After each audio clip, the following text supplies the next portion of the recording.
Leaders get the organization they deserve. Organizations don't change, people change. If you want to transform a business, transform an organization, transform a family, transform a city, transform a country, everything is a reflection of the leaders of those institutions. Welcome to the Midlife Chrysalis podcast with Chip Conley, where we explore how midlife isn't a crisis, but a chrysalis, a time of profound transformation that can lead to the most meaningful chapter of your life. Hi, it's Chip Conley, and it's the Midlife Chrysalis. And today's episode is a guy I've wanted to talk to for 18 years. Rand Stagen is one of the founding fathers of the conscious capitalism movement. And that's how I got to know him, because I'm one of the founding fathers as well, I guess.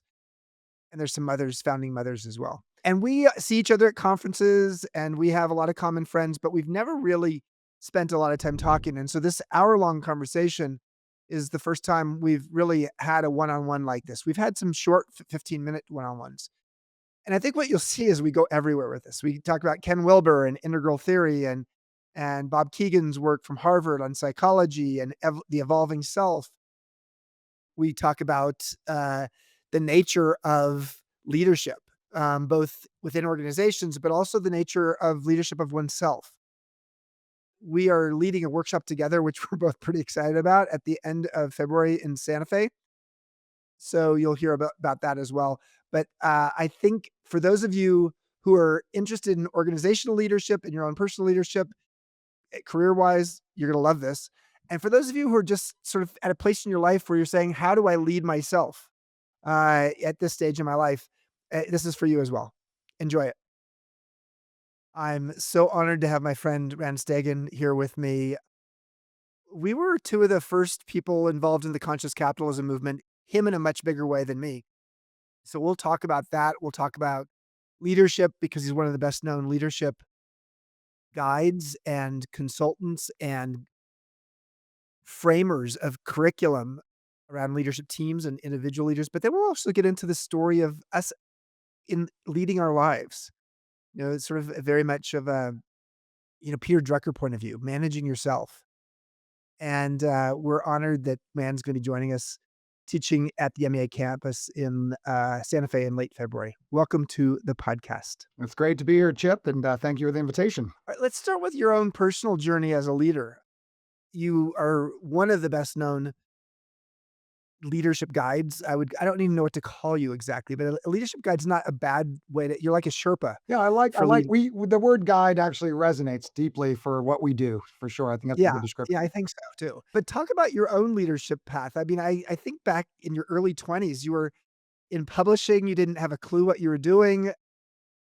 What's been your relationship with leadership over the course of your life? You're hitting the mark here. As an entrepreneur, I started several businesses in high school, where I grew up in Connecticut. I went to school in Texas at Southern Methodist University, SMU in Dallas.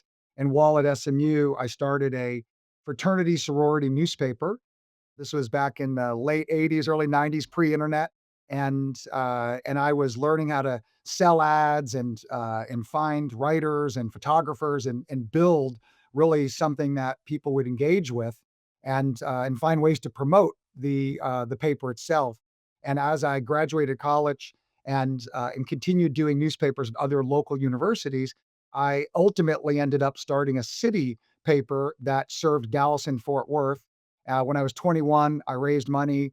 I had about 35 investors, and we started a news weekly, a weekly publication with 100,000 readers each week. And I had a team of about 25 full-time employees. And remember, Chip, I was raising the money 21 and 22, and at 23, I had 25 employees and a couple $1 million payroll. And I didn't know what I was doing. As your early entrepreneur days, the feeling of not knowing what you're doing. And so, well, if the thing that's interesting though, Rand, is that we think we know what we're doing until we get slapped around by the school of hard knocks and realize how little we know. So if you could go back to that 21-year-old or even the 23-year-old and give some pieces of advice to that 23-year-old who's running the company, what would be one of your top pieces of advice? The advice would be, again, to, pay attention to what I'm gonna just call luck, right? Maybe it was luck, maybe it was serendipity, but I met a guy and I said, "What do you do?" In Dallas, he lived locally, and he said, "I'm an executive coach." Okay, this is back in, the early '90s, and I'm like, "What's an executive coach? I've never heard of that." And he's like, "I work with entrepreneurs and we meet every 2 weeks for an hour. You come over to my office and I help you become a more effective leader. And I give you access to tools and frameworks and best practices and I help you level up your ability to lead your team." And I was like, "This is amazing. I actually I want to work with you and I want to become one of your clients." And that experience for the next 8 years was so profoundly impactful that I was able to not just figure it out through trial and error, but actually find the power of being in community with someone who knew how to work with other entrepreneurs, who had patterns, who had tools, and it was just a transformational experience. Oh, go ahead. How much older was he than you? He was, not much older, about 4 or 5 years, but a lot of wisdom. Yeah, a lot of wisdom. And then when we ultimately ended up, selling the media company, I had several investors, several rounds of investment, and we had several magazines and a newspaper. We sold it all, and I was 29 years old, and I was, like, still hadn't met who would become my wife. I'm still had lots of freedom, and I said, "Well, what do I wanna do?" And I was like, "I wanna get on the other side and actually help other entrepreneurs and business leaders get access to the very thing I got access to." And so I was a customer who became the service provider, and that's how Stagen Leadership Academy in 1999 ultimately got launched. At the age of 29. Yeah, So wait, did you come from a family of entrepreneurs or business leaders? Like, where did this come from? that's a great question. I did. My mom was and is, she's 85, is an entrepreneur. She was a florist, had her own floral business. My father was a real estate entrepreneur. My mom's father was a mechanic. He had a auto body shop and a mechanic shop, so he was an entrepreneur, owned his own small business. And then my dad's father was also a entrepreneur on the real estate side. So I come from a family of entrepreneurs.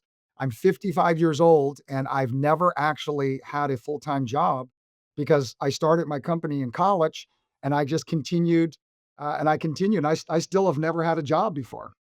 If you're enjoying the conversations we've been having on the Midlife Chrysalis, I have a valuable offer for you to consider. My book, Learning to Love Midlife 12 Reasons Why Life Gets Better with Age, is a national bestseller. And right now, you can get a copy for just the cost of shipping. It offers stories, research, and practices to help you move from a midlife crisis to a midlife catalyst and see this stage of life not as a decline, but an opportunity to flourish. Claim your copy today at meawisdom.com/midlife book. Oh my gosh. Well, it's funny. I started my boutique hotel company when I was 26. I had a job for 2 years out of business school, and then I started my company and ran it for 24 years, as you know, Joie de Vivre, and at age 50, all of a sudden sold it, and then I joined Airbnb and I had a job. I mean, my job was to be the mentor to the 3 founders of Airbnb. They called me the modern elder, but yeah, it was a really strange experience. Also, having been CEO of my own company, and now all of a sudden I am mentoring the CEO and founder, Brian Chesky, but I'm also reporting to him. I was the head of global hospitality and strategy. So what an experience. I mean, I think, one of the things that I love about your work, Rand, and your writing and your speaking and your curriculum is it's about evolving. And I do think that learning how to evolve over the course of time is, not only one of the best ways to think of ourselves as leaders, but how to think of ourselves as humans. So let's talk a little bit more about, a 29-year-old starting a leadership academy. And, I guess if I were a doubting 40 or 50-year-old, I'd say like, who are you to teach me wisdom about leadership? So how did you build this company that is one of the most respected leadership schools and academies and programs in the country? And what are some of your key, lessons you've learned along the way? Yeah, I love this idea of you just talked about the different chapters of your life, going into Airbnb being a different chapter. And chapters can sometimes be transformational opportunities, the sort of chrysalis moment of like going from sort of one sense of identity, sense of self into a whole different orientation. And an extreme shift to go from publishing an alternative newspaper. Our biggest publication was the alternative paper in Dallas, with a thumb ring and ripped jeans and t-shirt and very alternative. And our content in the magazine was music and film, and our advertisers were tobacco and alcohol and bars and restaurants. It was for those that know the Village Voice or the LA Weekly, we were the buying partner as the in the Association of Alternative News Weekly. So if you were Marlboro or if you were Absolute Vodka and you wanted to buy a full page ad in alternatives across the country, we were the alternative for Dallas in that network. Normally, edgy and Dallas don't go together very much, but It's all relative, my friend. It's all relative. Okay. So the the shift was pretty extreme, I would say. Now, let's talk about the power of community. Because I was an entrepreneur, and because I was drawn to other entrepreneurs, I was in the chapter of what's now called Entrepreneurs Organization. It was called Young Entrepreneurs, YEO. Now it's called EO. And so I had friends, and I went to my first client who was another entrepreneur, and I said, I'm ready to do my first like team building like workshop. And he said, "Well, what are you going to do?" I said, "It's 2 hours. I know exactly what I'm going to do." And he said, "Okay." And this was February 6th, 1999, my first paid gig. And he said, 2 hours. He had 80 employees. He was in the financial service space. And he said, "How much are you going to charge me for this?" And I took a big deep breath and I said, "Oh." I thought about it and I said, "How about $50?" And he was like, "Done." And, uh, and he wrote me a $49 check and, gave me a physical $1 bill that he signed and wrote a note and put the date, and that dollar bill is still, in my office at the Leadership Academy. I'm at my home right now and, sitting on my shelf. And so it began with someone believing in me, and then the next person believing in me and giving me a chance. I really was experimenting, and I was genuine and I was passionate and I worked hard, but I was definitely figuring it out as I was going. And if it weren't for people giving me a chance, then I never would have been able to make the move. And then I quickly learned and adapted. And we went from me doing speaking for little workshops. I was very quickly, about a little year and a half, I had a speakers rep, a speakers bureau. I was in Vegas on stages in front of thousands of people, and I was doing 45-minute keynote speeches on leadership and transformation, and just like still like didn't know what I was doing. And I had a realization when I was standing on that stage in Vegas one time, and I was looking out at the audience as they were eating their chicken, and I was actually entertaining them. And I was like, "Wait a second. I didn't want to be an entertainer. I wanted to do the work my coach did with me, which is to be in the trenches, to be in the work, to be struggling and wrestling with the challenges of leading a business." And I actually made the clear decision that I'm not gonna be in the entertainment business. There's nothing wrong with that.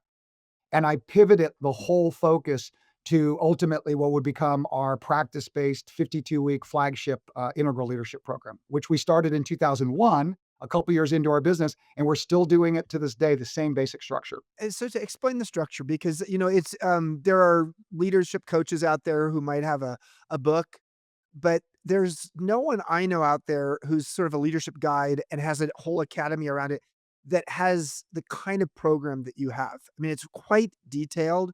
It's part of the reason I invited you to join us at MEA, because in a short window of a 4-day workshop, people are going to get what they would sometimes get in a year. Although we're going to focus a little bit more on the personal side in Santa Fe. But what is the world according to the leadership world according to Rand? What are the key ingredients, and who are some of the influences that have influenced your point of view on great leadership? Yeah, so the business, as I said, started in 1999, the same year that The Matrix came out. And some people may know that The Matrix, the Wachowskis, who ultimately were the writers and the producers and directors of that trilogy, was based heavily on the work of a philosopher named Ken Wilber. And back in the day when the box set of those first 3 DVDs came out, Ken is in one of the hidden tracks talking about the philosophical implications of the Matrix and, like, literally talking on top of the whole trilogy, and, it's a fascinating read or fascinating listen. And so the Ken Wilber is a part of what's called integral theory. He's an integral theorist, and he was influencing the Wachowskis in that movie. But we also at Stagen were being influenced. My coach, Brett Thomas, knew of Ken Wilber's work and was ultimately able to build a direct relationship with Ken. And we became part of the expression of his philosophy in the business world, while the Wachowskis were doing it in media. And Robert Keegan, who was running at the time, the adult development department at Harvard, was part of this sort of academic branch. And so there was all these different groups around the integral theory movement at the time. And we said, we're going to build a a structure and a program that's based on a set of principles. And I would say this transmitted to us. Brett and I were literally we were collaborating, but it was coming from some place that was beyond us that I still can't explain because it's for 25 years it has maintained the test of time from a structure standpoint. It's real simple. We take 20 leaders from 20 different companies. We put them in a cohort. That cohort is where the sense of community exists. They come to Dallas, to our Leadership Academy, our physical brick-and-mortar facility, 1 full day per quarter. So every 90 days, they come for dinner and a workshop, and then they go home from all over the United States. In between those quarterly workshops, if we've done our job in the physical event, they feel inspired and they feel prepared to practice with the content that we shared for the beginning of the quarter one, quarter two, quarter three. But on Monday, after they got all inspired and they're like, that was great. And they come home and they tell their friends with their materials under their arm. It was awesome. I got great videos and I met great people and we're just, it was really, really exciting. But that's the entertainment part, Chip, that I didn't want to do. On Monday morning, we actually start a 12 to 13 week implementation cycle, and we call it an implementation plan for the quarter that was inspired by another book that came out in 1999 called Body for Life by Bill Phillips. And the Body for Life program was the first program to popularize what many of your listeners would know as P90X, like this high accountability, practice based application of high intensity training. And so we thought to ourselves, what if we could, instead of doing a physical 12-week transformational process, what if we actually leveled in the same principles from physical fitness and from martial arts and from learning to play a musical instrument, practice based, accountability, in never alone, always together in a sense of community, but we did it for self actualization. And that was our thesis. And we would do a workshop with new content, followed by 12 to 13 weeks of practice based application. And then we'd come back and do it again. We do 4 of those cycles. And for decades, with thousands and thousands of leaders who have been through this program, we have demonstrated the program's ability to create the condition for people to truly self actualize, not just build skills, which I would call that horizontal growth, but ultimately start to tap into what is called vertical growth. At Harvard, Bob Keegan talks about this as levels of development vertically, the elevated nature, conscious capitalism, where you and I met, Chip. The purpose of conscious capitalism is to elevate humanity through business. So what we do at Stagen is we create programs to help people elevate their own consciousness so they can bring that elevated consciousness into the world through their business as a force for good. Let's get prescriptive because a lot of people don't know Ken Wilber's work or what integral theory even is. So maybe give us just a short recap of what integral theory is and integral development is. But then more specifically, if I'm a leader listening or watching this right now, what are 3 or 4 prescriptive recommendations you might have that would help a person become a better leader? Now, I understand, it's hard in 5 minutes to sort of help someone all of a sudden become a better leader, but What would you recommend? So at the highest level, one way to think about integral theory is that the theory recognizes that there's the dimension of the individual, which you just asked about. There's the dimension of the relationship that we can sometimes call that the we space. So the I, the we, and then the it. And the it is the kind of external, objective, tangible world. And so right now on this podcast, I'm having my own inner experience. You're having your own inner experience. That's I. We're now having a conversation. So that's this sort of we space. And those that are listening are actually in this we space with us too. And then there's the it domain, which is the technology that's allowing all this to happen, the sort of physical brick and mortar world. And so that idea of individual and relational community space and kind of the tangible objective reality. Now take those three and layer them from an integral perspective into levels. And so I'll just take the individual. Every individual is making meaning listening right now to this podcast. That we're all filtering this podcast through our own lens, our own worldview, and integral theory acknowledges that there is a diversity and a beauty in that diversity of worldviews. There are some people listening who have a more traditional worldview. There are other people listening who have a more rational, pragmatic, almost achievement-oriented worldview. There are some people listening that have more of a progressive worldview. And the last thing I'll say about integral theory is that an integral worldview says there is no right worldview. All worldviews have value in the right context. And so instead of trying to say a traditionalist is better or worse than a progressive, an integral worldview would say we actually there's light and shadow in both those worldviews. There's light in the traditional worldview, things that are healthy and good. Could be about family values, or it could be about rules and law and order. And then there's shadows of traditionalism about bigotry and all sorts of judgment. And on the progressive side, there's beauty in progressive worldview, like inclusion and recognizing previously marginalized communities and caring for the environment. And then there's also shadows of the progressive worldview. We might look at identity politics, or we might look at cancel culture, and we say, wow, an integral worldview says we're actually going to have more nuance and more sophistication and more complexity to hold more. So that would be integral theory, kind of 101. Yeah, and we'll go to the prescriptive side in a second. We live in a world that is not that way. I mean, we've sort of in the last 10 or 15 years moved into a space where it is so black and white and there's not a lot of nuance. And so how does integral theory deal with a world that seems to be lurching in the direction of absolutism and polarities? In the integral community, there's a saying, and it goes something like this. When one steps back, really steps back from what's happening, we can recognize that there really is something incredibly beautiful about the evolutionary unfolding of life and of humanity. There's that evolution itself in one way is incredibly beautiful. And at the same time, especially when you're in it, it ain't pretty. So it can be beautiful and not pretty. We're in a moment in this hyper polarized chapter of the Western world, not just in America, but across the West, that's very ugly, and it ain't pretty.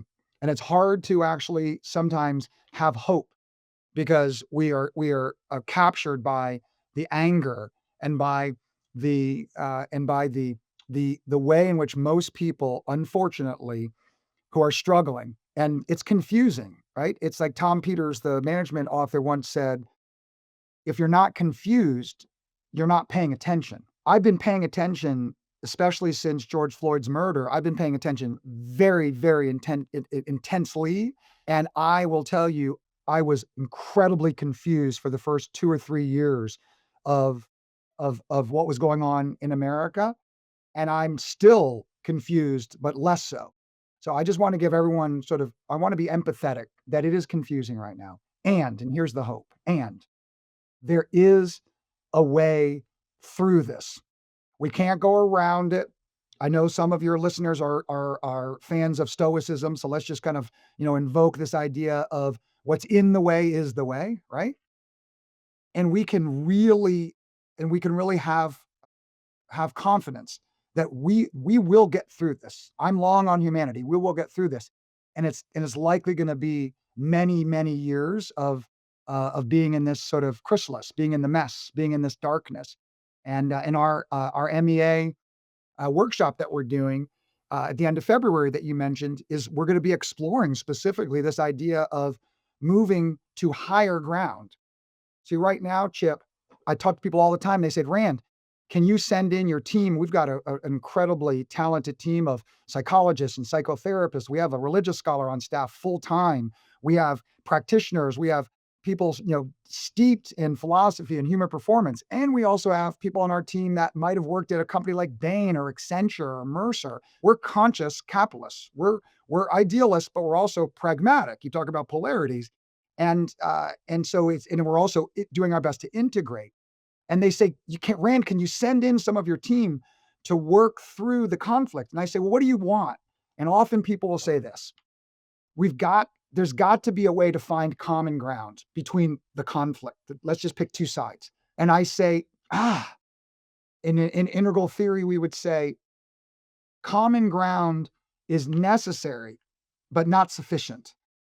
So we do need to find common ground between opposing sides so we can find our shared humanity.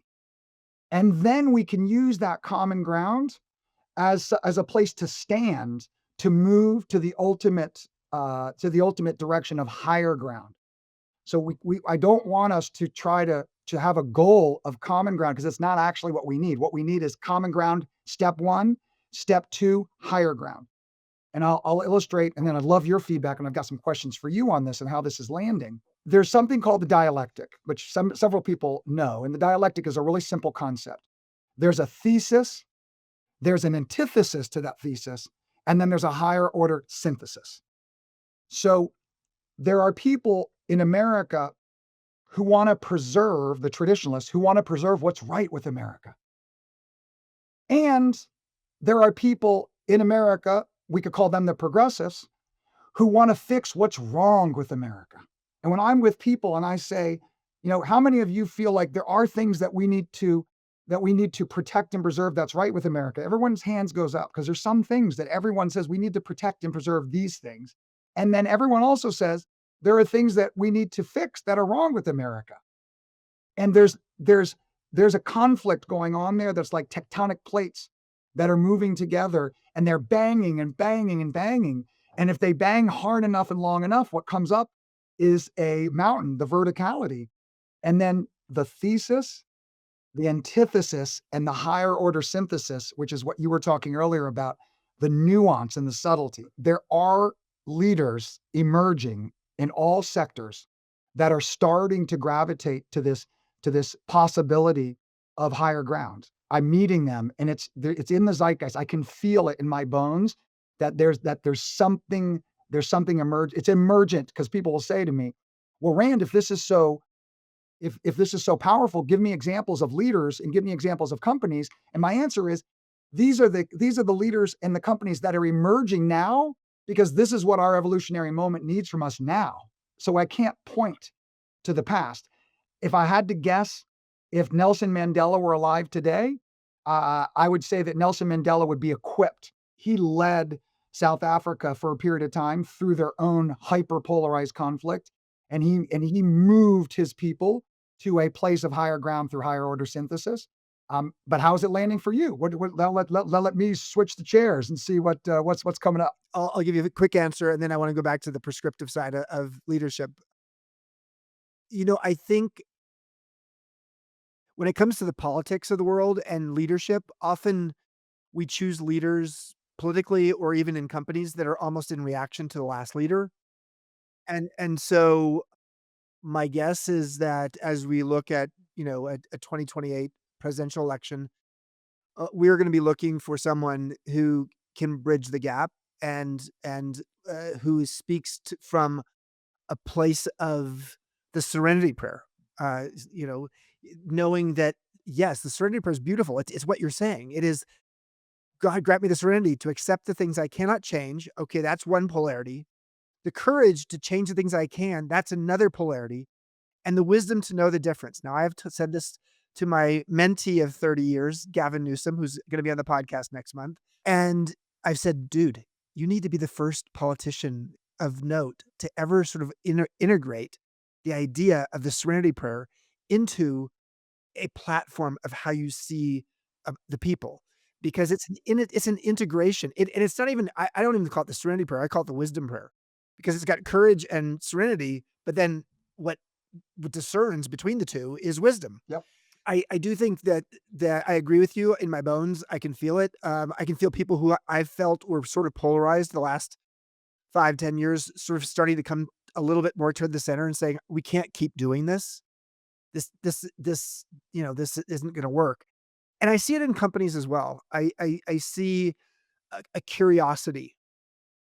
And, curiosity and wisdom have a lot to do with each other. In fact, when I joined Airbnb, the reason they called me the modern elder is they said, "Chip, you are the alchemy of curiosity and wisdom."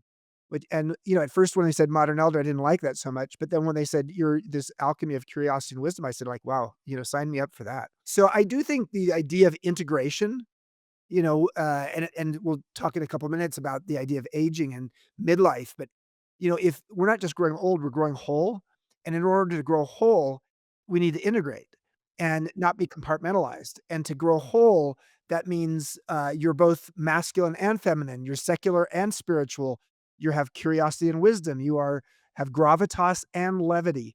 And it is in your introvert and extrovert. And it's in that integration that you do get to that higher plane and you're able to see a little bit better. But when you're fighting in the trenches, which is where we've been, it's hard to go up to the peak of the mountain to be able to see it all and to have a little bit more discernment around it, because you're sort of so short-term day to day, which we'll come back to. But let's go back to my question, the second part of my question.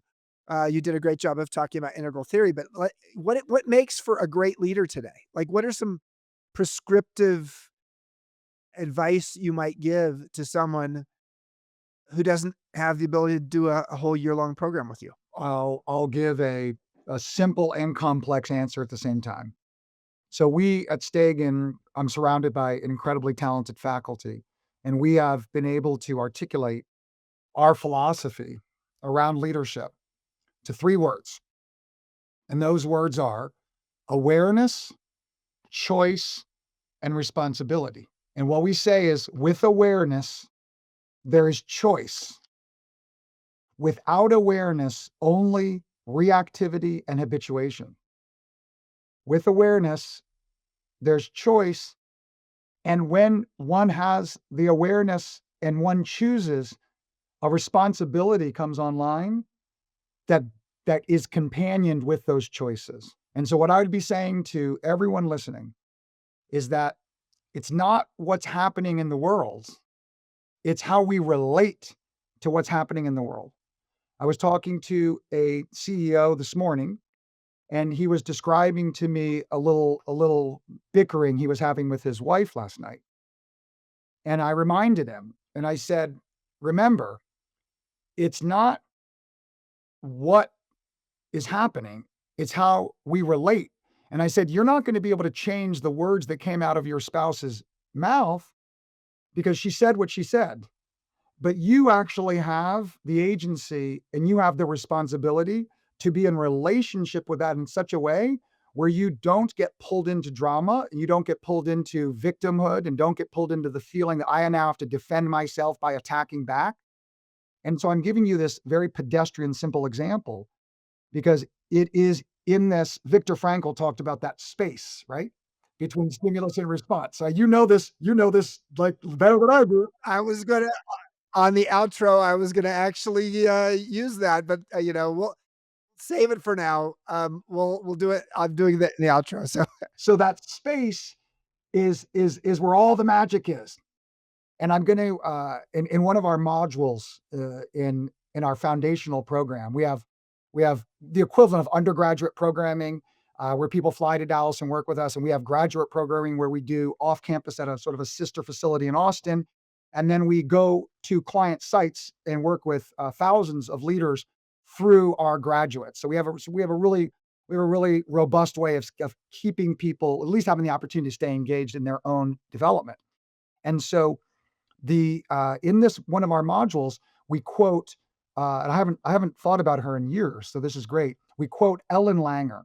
Ellen Langer was a Harvard, if you know her, okay? I do. Uh, I've interviewed her. oh, you've Yep. interviewed her. So Ellen is filled with wisdom, like Gene Houston, kind of that contemporary. Ellen is more secular, right? As you know, and she's a researcher, and she helped, for those that don't know her name, she helped popularize mindfulness in the Western world, in America in particular. But she's a scientist, and she says something to the effect of people who meditate are meditating so they can achieve a post meditative state. And then she said, what if you could skip the meditation and go straight to the post meditative state? And here's her prescription. And I'm now passing it forward, paying it forward to everyone listening. Actively notice new things. Actively notice new things. So, what does this mean? The next time you're with your spouse, your loved one, your child, your parents, your employees, anybody, look at their face, look in their eyes, and notice a freckle in their eye that you'd never seen. Notice something about the contour of their face. Actively notice something new, because when you're actively noticing something new, you're in the present moment. When you're driving to work tomorrow morning, you're driving down the same road. Actively notice new things on your own street. Notice something about your neighbor's house that you've never noticed before. Notice something about the stop sign, and you're like, wow, there's a stop sign, but underneath the stop sign, there's another sign that I've never noticed before. Wow, there's graffiti on the highway that I drive every day that I've never seen. And if we can actually live our life, as Sam Harris would say, right? Like there is nothing but the present moment. I love it when he's like, the past is nothing more than a memory being accessed in the present moment.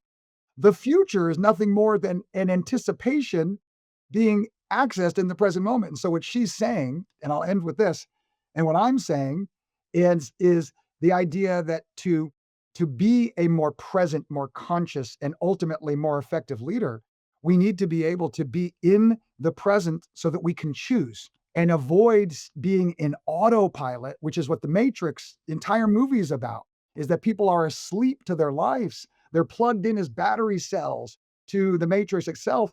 And life is inviting us and calling us to wake up to our potential, to the promise of our potential. And so I'm going to make it that hard and that easy for everybody to practice this. And you don't need to do any leadership programs to do this. What kind of path are you carving through midlife? Our free Midlife Pathfinder quiz helps you discover which of 8 archetypes best describe your approach to this stage of life and what that means for your next chapter. It only takes a few minutes and your results may surprise you. Find out your archetype now. It's quick, it's fun, and it might help you see your journey in a whole new light.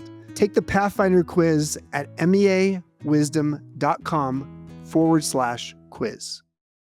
Let's talk for a moment about conscious capitalism, because this is how we met, maybe 17 years ago. 2008, Austin, Texas. Exactly. And I think we both spoke You there, did. and You did. I immediately said, like, this dude, he's 10 years younger than me, but I totally relate to him. And uh, how do you see how do you describe conscious capitalism today? And John Mackey, founder and for a long time the CEO of Whole Foods Markets, was really maybe the poster child for conscious capitalism and wrote a book with the name. But how do you define it now? I would say that my definition of conscious capitalism and why it's unique and different is the same as it was in 2008, and here we are in 2025. And because it's based on a set of principles. There's 4 principles that that are based on these pillars of purpose, an organization's purpose, a reason for being beyond making money. That purpose ultimately expresses itself in the business through leadership. So there's conscious leadership. A really conscious leader understands the third pillar, which is stakeholder orientation. How do we have an orientation to our stakeholders? That not just our investors who have a stake in the business, but our employees who have a stake, and our customers who have a stake, and our vendors who have a stake, and our communities that have a stake. And so stakeholder is, I'm going to come back to that and explain what's so unique about conscious capitalism. And then finally, conscious culture. And so it's not meant to be in any particular order, but this idea of purpose, stakeholder theory, stakeholder orientation, I want to be very precise about that, and conscious leadership and conscious culture. So here, Chip, is what is unique about conscious capitalism that very few people understand. Conscious capitalism asserts that conscious leadership is an inside job. To be a conscious leader, you have to do the work of waking up yourself so that you actually have access to an orientation of purpose and meaning and stakeholders and win-win-win. So if you're a CEO and you want to actually get the conscious capitalism seal, unfortunately, a lot of CEOs have their chief people officers, their head of HR, become the executive sponsors of conscious capitalism. But you can't actually do conscious capitalism genuinely and authentically as an outside in exercise. It's an inside out activity. And it has to be within the heart and the soul of the leader. And so, one of the things at Stagen that we are very unpopular for, I want to be very clear, we are a niche brand. We do not work with leaders or organizations unless the CEO of that organization goes through his or her development first. We call this, our principle is leaders go first. So the CEO has to go through our 52-week practice-based high accountability program first. So you can basically say goodbye to almost every public company, and you can say goodbye to most private equity-owned businesses. And second, the the leader has to have a genuine appetite and curiosity for how his or her business can be a force for good. That's the purpose piece. And then thirdly, we only work, and this is not saying that, and people who don't operate with this are wrong or right. This is just our model. We only work with new organizations where the CEO has an indefinite time horizon for the business. That means there's no orientation to sell. So let's go there for a moment because we have a lot more to cover in a short period of time. Short-termism versus long-termism. That to me is a fundamental part of what conscious capitalism is about, what maybe great leadership's about. When Warren Buffett said that when he buys a company or puts a major investment in a small company, he says to the CEO, "I want you to operate as if you're going to be here 100 years from now." So, when it comes to, let's take a bridge because okay, so that gives you a different point of view. And Brian Chesky at Airbnb has had that point of view, and I'm proud that I had a little bit of a fingerprints on his leadership point of view as a result of that. But what does that mean when it comes to someone's personal life? And because this now goes into what we're going to focus on in terms of reclaiming higher ground, in terms of putting together a purpose plan for someone as they look at the next era of their life. How do you have a point of view? How do you help people move out of this point of view, which is I have my to-do list. I have these things I'm going to feel accomplished if I get all these things done, but I will not feel nourished. And so maybe give us a little bit of a sense of the mentality shift that a person has to go through either as a leader or as a human in order to move from short-term to long-term thinking. Yeah, and I'll introduce it in the context of people often assume that from a business perspective, and I'll get to personal, that the way to maximize profits in a business is to focus on maximizing profits. Our friend John Mackey would say, and has told me many times, that when he was building Whole Foods, he was operating off of a different philosophy. The way to maximize profits is to focus on more than maximizing profits. When you focus on your customers and when you focus on your employees and when you focus on your other stakeholders, you actually, through time, make more money than actually just focusing on making money. But here's the kicker. If I'm a leader and I only have 90 days public company pressure, or I'm only operating in a 2 or 3 or 4-year window private equity, I actually will not see the logic, and I agree with them, in being win-win-win oriented, because the win-win-win actually only makes sense when you're in a compounding relationship with the stakeholders. When it's through time, and you mentioned Warren Buffett, and so let's just go there with compounding. If I have two daughters who were 18 and 20 when they were younger. I said to one of them, "What would you rather have?" I gave Sloan, my daughter, a choice, and she was young. I said, "I'm going to give you $1 million cash right now." And she was all excited, doing an exercise here. "Or I'm going to give you a penny." And I had a penny in my hand. "I'm going to give you a penny, and I'm going to double this penny every day for a month." And she's like, "What do you mean?" I said, "Well, I'm going to give you tomorrow 2 pennies. And then on day 3, I'm going to give you 4 pennies. And then I'm going to give you 8 pennies. I'm going to double the pennies every day for 1 month, for 30 days, or I'll give you $1 million. Which one do you want?" And she's like, "I want the $1 million." Because our brains don't understand and are not naturally wired to really hold and comprehend the power of compounding. The reality is, a penny doubled every day for 30 days is still not going to be very much at the end of 15 days. Of a half, it's going to be like $175. But at the end of 30 days, it's going to be over $5 million. So we're going to explore this in our workshop. We're really going to get into compounding. And so now I'm going to go back to your personal question. We all have the freedom to choose how we want to live our lives, how we want to live our lives at work, how we want to live our lives at home. I would assert that compounding has the same potential impact in our personal lives, because when we stay with a relationship and we're a good friend and we're a good family member and we stay in it, what happens is the cumulative goodwill builds up, and we have a compounding benefit through our personal life and our personal relationships that can mirror in many ways the the power of compounding in money. And that at Stagen, for sure. If you were to say, "Well, Rand, at your website, you guys have different case studies, and I see you've got a relationship with First United Bank, another conscious capitalist, Greg Massey, who serves on the global board." And I met Greg in 2006, and we've been working with First United Bank continuously for the last 18 years, not just with Greg, with hundreds of his employees. And what you'll see is that over the last 18 years on our case study, First United Bank has gone from 1.6 billion in assets in 2006 to today over 20 billion in assets, in being America's fastest growing community bank. And people are like, "I want what Greg Massey has. I want what Warren Buffett has." But the reality is, you have to be willing to actually have the patience, the commitment, and the discipline to play the long game and to trust the long game. And most people listening, it's sort of like we're coming into New Year's Eve. People can be sincere and yet not serious about something. People can say, "I want to lose weight. I want to get in shape.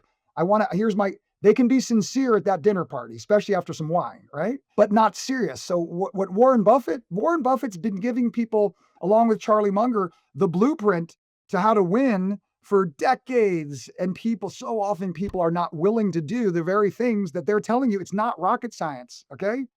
You gotta just do the march and just play the long game. Personally or professionally would be how I would frame that. So, for the sake of the workshop, give us a sense of what someone will take away from our time together. Yeah. So the reason I'm so excited about the workshop is that for the last so Stagen, we just celebrate our 25th anniversary. So our first quarter century, we are finally warmed up. Okay. I'm limber. I'm like, this is awesome. We're just out of the startup stage. So if someone were to say, like, what stage of the business are you at? I told someone last week, I said, "I'm a startup." And they're like, "Well, when did you start the business?" I said, 26 years ago. And they're like, "You're not a startup." I'm like, in the context of what time? I'm holding several hundred years of time horizon for my business. So I am absolutely in early days. And so in the workshop, we're gonna do something that I don't ever get to do, because when we work with a company and the CEO says, "We just want to like get a sense of Stagen as an organization," we're like, the CEO has to go through our 52-week practice-based program. Well, no, we just want to do a workshop. Can you do a 1 or 2 or 3-day workshop? I'm like, nope. We don't do anything full stop for any new accounts unless the CEO goes through a 52-week practice-based workshop first.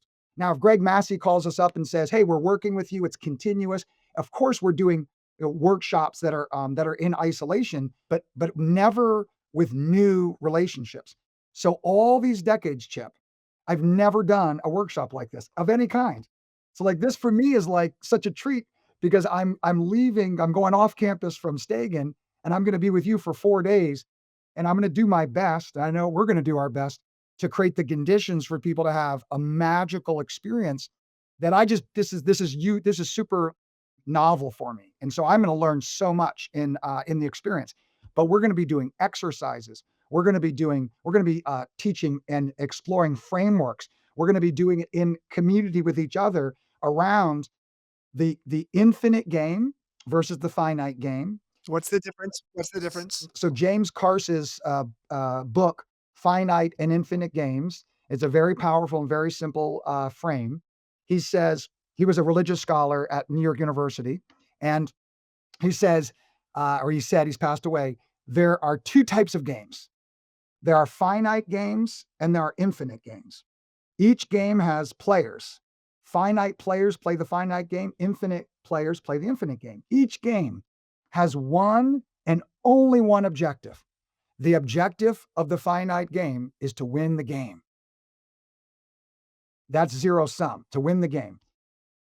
The infinite game also has one objective and only one objective, and that is to ensure the game continues. And the last piece, finite players can only play finite games. Some finite games are great. Soccer, checkers, chess, business, these are finite games. Finite players can only play finite games. Infinite players can play many finite games and the infinite game. I believe that our friend John Mackey is playing the infinite game. And because he's playing the infinite game, he could also play many finite games, and he loves to play finite games. He loves pickleball, and he loves to do cornhole. And he is a game machine, but he's playing a different game than people realize. And we have others. We're going to talk about who those people are. We're going to give frameworks, techniques, and tools of how to leave the workshop and actually practice those exercises and those orientations to actually increase the likelihood that we can get access to the infinite game in our own lives. So it's going to be awesome. It's going to be awesome. Whether we have 5 people there or whether we're sold out, it doesn't matter. It's going to Oh, be a magical. we're gonna be sold out. Yeah, I mean, the reason I'm so excited about this is because there aren't that many people out there in the business world who, can finish my sentences and I can finish theirs, and yet at the same time, I'm always learning from. And for with you, I'm always learning, but I also there's a simpatico nature, and there's a lot of entrepreneurs out there who come to you or to me and say like, I'd like to like, have you help me, and I'm just like, okay, well, come to this workshop. This is not just for entrepreneurs. It's actually for anybody who wants to create a purpose plan for the next 10 years. And by the way, I got a call from someone from the conscious capitalism community, or emailed me and said, Rand, he's an elder, and he sold his business. He's retired. He's like, I really want to come and be with you and Chip, but I'm not running a business. And I texted him back and I was like, this is not for business people. This is for any human being that wants to wake up to a greater set of possibilities of and a more elevated view so that they can play the infinite game. This is for everybody. It's really back to what I said earlier about, what's his name? The guy from, who came up with knowledge, Peter Drucker. Peter Drucker. Yep. How to manage ourselves. So you taking leadership principles to yourself and saying, how are you leading yourself? Last question. You've learned a lot over the years from the young buck who started a company at 21. If someone came to you and said, hey, Rand, I would love to have coffee or tea with you, and could you come to the session with a bumper sticker? Not a physical one, but a figurative one. The bumper sticker is a piece of wisdom that you've learned maybe the hard way. And the origin story, what would that be? I know exactly what the bumper sticker would be. Leaders get the organization they deserve. leaders get the organization they deserve. I don't want this to be seen as I have to be a corporate leader to own this because I believe we're all leaders.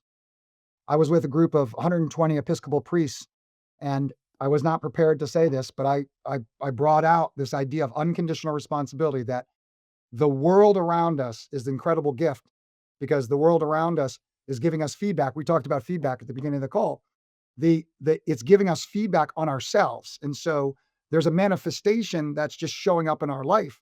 And I said to the priests get the congregation they deserve. And I'm not being negative because if it's a wonderful congregation or a wonderful business, that's a reflection of leadership.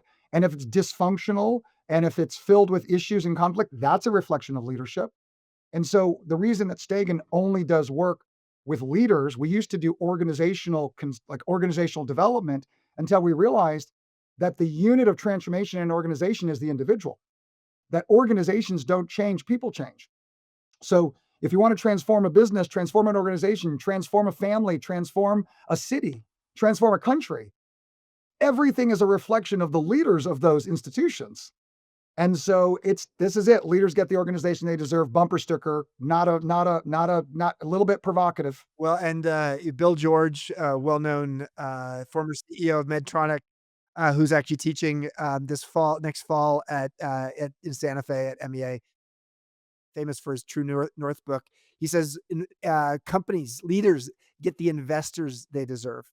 And that really speaks to conscious capitalism as well. If you have a short-term mentality, you will get short-term oriented investors. So, well, let's invest in our own lives.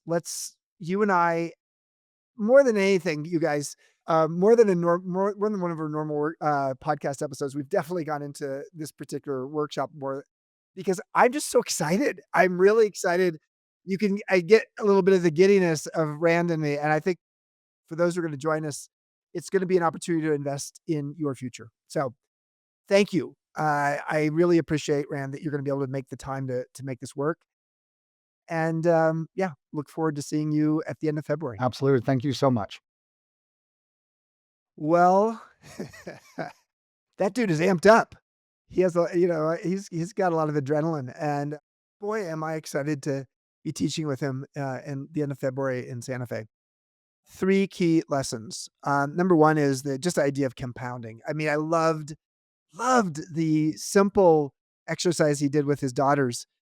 Would you like to have $1,000,000 now, or would you like to have a penny now that doubles every day for the next 30 days, which leads to compounding interest of $5,000,000? But that was not just a way for him to help his daughters see the value of compounding interest, but to see the value of everything that compounds if you give it enough time, which is something that I totally relate to at MEA. Because quite frankly, if I use the normal metrics I've used in my life about return on investment with MEA, this has been from a financial perspective, an okay investment, but not a great one. But if I instead have a different point of view, which is in the long run, far beyond when I am no longer living, if we're creating the world's first midlife wisdom school and it's dedicated to actually shifting people's perspective on wisdom and on midlife and on aging and longevity and giving tools about transitions, this is a ripple of impact. It's a different form of an ROI. And a ripple of impact is really the long-term point of view. So compounding is true both in your finances, but also in your impact. Number 2 is, the Ken Wilber work, integral theory. A lot of people don't know about this work, but Ken Wilber in the philosophy world is, sort of a god. And this idea of integration, how do you integrate, and a thesis, antithesis, and then the higher ground of the best of both worlds, which is something the world could use more of. This idea of the not common ground, that's what you have to start with, but then higher ground. So I'm a big believer in this just based upon what I've said in the podcast, the idea of as we get older, we start to integrate all of these different parts of ourselves. We learn how to be both the introvert and the extrovert, the secular and the spiritual, the gravitas, the levity, the curious, the wise. The people who I most admire are the ones who are both have productivity and presence. So learning how to integrate is such a core part of growing older and growing wiser. In fact, for Eric Erickson, it was on the eighth stage of life development. He said it was integrity versus despair. And the people who actually are living a good life had learned how to integrate all of the different parts of themselves. And then finally, the third lesson I got was just this idea of awareness, choice, responsibility. And that is the progression.